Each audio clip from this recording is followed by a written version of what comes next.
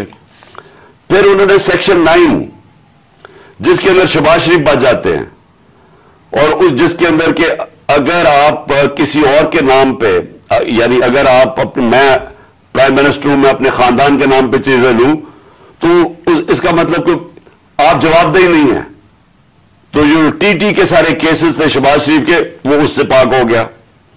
پھر سیکشن 14 کہ آپ کو بتانا پڑتا ہے کہ اگر میرے پاس کوئی باہر ایسٹس ہو, یعنی انگلینڈ میں میری جگہ ہو یا کوئی باہر ہو, امریکہ میں ہو, تو اگر یہ پتہ ثابت ہو جائے کہ یہ میری جگہ ہے تو مجھے بتانا پڑتا ہے کہ یہ میرے کدھر سے پیسہ آیا اس کو خریدنے کے لیے. وہ انہوں نے صاف کر دیا. قوم میں بیداری آ گئی ہے, اور میں وہاں 2 میں چیزیں کر سکتا تھا. ہم وہاں دھرنا بھی دے سکتے تھے, لاکھوں لوگ تھے. ہم وہاں اسلام آباد کے اوپر بھی جا سکتے تھے, اتنے لوگ تھے. ہم اسلام آباد میں خون خرابہ ہونا تھا وہاں, اور کئی دفعہ لوگ چاہتے ہیں کہ خون خرابہ ہو, لاشیں گریں, تاکہ وہ جناب ان کی تحریک اور اٹھ جائے. میں یہ نہیں چاہتا تھا. میں نے ساری سٹرگل آئین اور قانون کے بیچ میں ہے. میں کبھی اس سے باہر نہیں نکلا, اور میں نے اس لیے فیصلہ کیا کہ بجائے ہم وہاں جائیں اور توڑ پھوڑ ہو اور تباہی ہو, میں نے فیصلہ یہ کیا کہ ہم جو 2 اسمبلی اب قربان کرتے ہیں اپنی 2 اسمبلیوں کو, ہم قربان کرتے ہیں اپنے ملک کے لیے, اور اس لیے کرتے ہیں کہ ان کو جب 66% پاکستان میں الیکشن ہوگا, جب ہم ان 2 اسمبلیوں سے نکلیں گے, جو میں بھی بتانے لگا ہوں کب نکلیں گے, 66% پاکستان میں الیکشن ہوگا, تو عقل تو یہ کہتی ہے کہ آپ جنرل الیکشن کروا دیں. لیکن میں پھر سے کہتا ہوں, یہ خوف زدہ ہیں, الیکشن ہارنے سے ڈرے ہوئے ہیں. ان کا کوئی پاکستان کا مقصد نہیں کہ پاکستان اوپر جا رہا ہے یا نیچے جا رہا ہے. ان کا مقصد ایک ہے, کیسے اپنا چوری کا پیسہ بچانا ہے انہوں نے, اور اس لیے یہ الیکشن نہیں کروائیں گے. اور اسی لیے ہم نے فیصلہ کیا کہ ہم الیکشن کروائیں گے. اور میں نے اپنے سارے وکیلوں سے پوچھ لیا ہے, یہ کوشش بھی کریں گے الیکشن کمیشن کے ذریعے کہ یہ کسی طرح ڈیلے ہو جائے. آئین بالکل اجازت نہیں دیتا 90 دن کے آگے. ہم نے فیصلہ کیا ہے, اور میں بڑا شکر گزار ہوں اپنے دونوں چیف منسٹرز کا کہ انہوں نے بالکل میرے ساتھ چلے ہیں, میرا ساتھ دیا ہے. ہم نے فیصلہ یہ کیا ہے کہ ہم اگلے جمعے کو, آج ہے ہفتہ, اگلے جمعے کو ہم دونوں پختونخوا کی اسمبلی ڈیزالو کر دیں گے اور پنجاب کی اسمبلی ڈیزالو کر دیں گے, اور اس کے بعد ہم الیکشن کی تیاری کریں گے. اور اس کے بعد ہماری جو 100 غالباً 23 سیٹیں ہیں اس وقت نیشنل اسمبلی میں, ہم وہاں جا کے نیشنل اسمبلی میں جا کے اسپیکر کے سامنے ہم کھڑے ہو کے کہیں گے کہ ہمارے ریزگنیشن ایکسپٹ کرو. یہ ڈرامے نہ کرو کہ چن کے 8 جو انہوں نے پہلے ہمارے ساتھ کیا تھا, انہوں نے بجائے ہمارے باقی ریزگنیشن ایکسپٹ کرنے کے, انہوں نے 8 سیٹیں چنی. یہ جو بڑا کرپٹ یعنی مورلی کرپٹ الیکشن کمیشن ہے, اس نے نواز شریف کے ساتھ بیٹھ کے 8 سیٹیں چنی جو ہماری سب سے کمزور سیٹیں تھیں, جن میں بڑی کم مارجن سے ہم جیتے تھے, اور جدھر PDM کا ووٹ دگنا تھا ہمارے سے اس الیکشن کے اندر. اب یہ عوام دیکھیں کدھر, آج ایک باشعور عوام ہے, بیداری آئی ہوئی ہے ہماری قوم میں. پتہ ہوتے ہوئے کہ میں نے اسمبلی میں نہیں, میں 8 سیٹوں پہ لڑا, پتہ ہوتے ہوئے کہ میں نے اسمبلی میں نہیں جانا, اس کے باوجود میری قوم نے مجھے سارے 8 کی 8 سیٹوں پہ جتایا, 7 سیٹوں پہ جتایا. اور ایک جو کراچی کے اندر سیٹ تھی, ذرا وہاں دیکھ لے وہ الیکشن کمیشن کو وہ دھاندلی نہیں نظر آئے گی جس طرح انہوں نے پوری اسٹیٹ مشینری استعمال کی اور ووٹ باہر پھینک دیا، اور جو ہر بار استعمال کرتا ہے. تو ہم نے یہ فیصلہ کر لیا. میں اپنی قوم کو آخر میں صرف یہ کہنا چاہتا ہوں کہ دیکھیں، مایوسی گناہ ہے. آپ مایوس ہو کے گھر بیٹھ جائیں یا آپ باہر ٹکٹ لے کے کسی اور ملک میں چلے جائیں اور کوئی نوکری مل جائے، یہ میری نظر میں یہ ایک انسان اپنی جو ڈیوٹی ہے معاشرے کو اس سے بھاگتا ہے. اصل آپ سب کی ڈیوٹی یہ ہے کہ ہم اب کھڑے ہوں اور ہم ان چوروں کا اور اس کرپٹ نظام کا مقابلہ کریں، اور ہم کریں الیکشن کے ذریعے، اور الیکشن کے ذریعے ان کو سبق سکھائیں آئین اور قانون کے بیچ میں رہتے ہوئے. میں نہیں چاہتا کہ یہاں سری لنکا جیسا سچویشن ہو کہ لوگ سڑکوں کے اوپر آ جائیں اور توڑ پھوڑ ہو. میں چاہتا ہوں کہ ہم الیکشن کے ذریعے ان کو شکست دیں، اور ان کو ایسی شکست دیں کہ یہ ہمیشہ کے لیے ان چوروں کا نام و نشان یہاں سے چلا جائے. مدد کرتے ہیں، تیرے سے مدد مانگتے ہیں. میرے ساتھ آج چودھری پرویز الائی بیٹھے ہوئے ہیں، پنجاب کے چیف منسٹر، اور دوسری طرف میرے پاس محمود خان جو کہ پختونخوا کے چیف منسٹر ہیں. تو ہم نے آج بڑا اہم فیصلہ کرنا ہے اور میں نے اناؤنس کرنا ہے. تو میں یہ چاہتا تھا کہ آج میں اپنی قوم کے سامنے پہلے یہ رکھوں کہ ہم اس سٹیج پہ پہنچے کیسے ہیں، کہ ہم سٹنگ گورنمنٹس ہیں، ہماری اپنی گورنمنٹس ہیں، ہمارا اپنا راج ہے یہاں، لیکن ہم کیوں اس نتیجے پہ پہنچے ہیں کہ ہم سمجھتے ہیں کہ اگر ہمیں اپنی گورنمنٹس بھی قربان کرنی پڑے اس ملک کے اندر، جب تک الیکشنز نہیں ہوں گے، صاف اور شفاف الیکشنز نہیں ہوں گے، ہم سب کو آج خوف ہے کہ ملک ڈوب رہا ہے. میں آپ کو وہ پاکستانی ہوتے ہوئے بتا رہا ہوں جس نے ساری باہر کمائی کی، 20 سال باہر پیسے کمائے، سب کچھ بیچ کے، جو فلیٹ تھا وہ بیچ کے، منی ٹریل دے کے، عدالت میں یہ بتا کہ میں نے وہ کدھر سے پیسے لیے، جو بھی میرا آمدنی کدھر تھی، پھر میں نے فلیٹ لیا، پھر وہ بیچا، پھر منی ٹریل، سب کچھ میرا آج جینا بن رہا پاکستان میں. اور میری طرح کے سارے وہ پاکستانی، اور میں ان پاکستانیوں کی بات کر رہا ہوں جو کہ اس ملک سے پیار کرتے ہیں، عشق کرتے ہیں اپنے ملک سے، میں ان پاکستانیوں کی بات کر رہا ہوں. میں ان کی بات نہیں کر رہا جو چوری کر کے اس ملک کا پیسہ باہر بیچتے ہیں، جن کا سب کچھ باہر ہے، بزنسز باہر ہیں، بچے باہر ہیں، بڑے بڑے محلات باہر ہیں، یہاں کے چوری کے پیسے سے بڑے بڑے شاہانہ ان کا زندگی ہے. اور میں ان کی بات نہیں کر رہا کیونکہ ان کا اس ملک سے کیا رشتہ ہے، اور میں باقی پاکستانیوں کی بات کر رہا ہوں جو سمجھتے ہیں کہ ہمارا جینا مرنا پاکستان میں.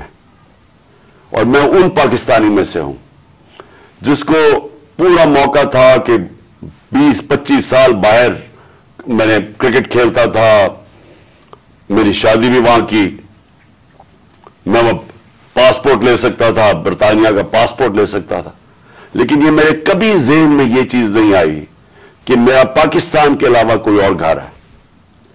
تو میں آج وہ پاکستانی آج بات کر رہا ہے کہ مجھے پہلی دفعہ مجھے خوف آ رہا ہے کہ یہ جو چوروں کا ٹولہ اوپر بٹھایا گیا ہے یہ ملک کو تباہی کی طرف لے کے جا رہا ہے.